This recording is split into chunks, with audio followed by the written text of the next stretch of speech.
You can now make it 13 consecutive road losses for the Colorado football team. Hi again. Welcome to our Buffs recap here at 850KOA.com along with Larry Zimmer.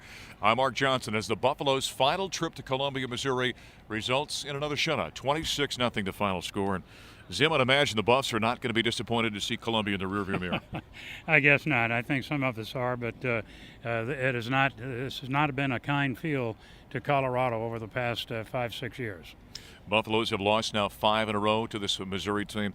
I guess the head-scratching part of this ball game is the fact that Colorado, in the last 6 quarters coming into this ball game, had rushed for nearly 500 yards, and they could not seem to find traction here against the Tigers. They really couldn't run the ball. They tried to run it between the tackles with success against Georgia. They tried to do it tonight against Missouri. I think Missouri was ready for that, and Colorado didn't make the adjustments, I don't think, in time. I thought in the second half they did. Yeah. They were going more outside with the running game, passing the ball a little bit more, and they actually had 2 good drives down in Missouri territory. 19-point ball game. Come on, you're very much in the game, but that old bugaboo started with the penalties that stifled the drives. One time they picked up a first down around I think the 15-yard line when Scotty McKnight made a catch. Well, there was motion on that play, so that nullified that, and they never could come back from it. And let's be honest about it. When you write the story of this ball game, it's not so much what Missouri did to stifle the Buffs. It's what the Buffs did to themselves. The penalties you're talking about, you had a missed field goal, a blocked field goal, a blocked punt.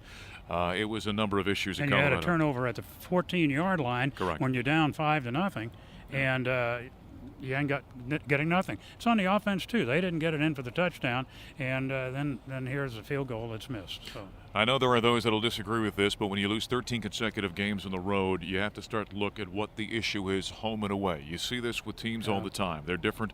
They've got a different personality, different performance level, whether they're at home or they're away. We're seeing that with this team. It's a different team when it's not at Folsom Field. You're right, and it's, to be honest, Mark, it's in all sports. You see it in basketball.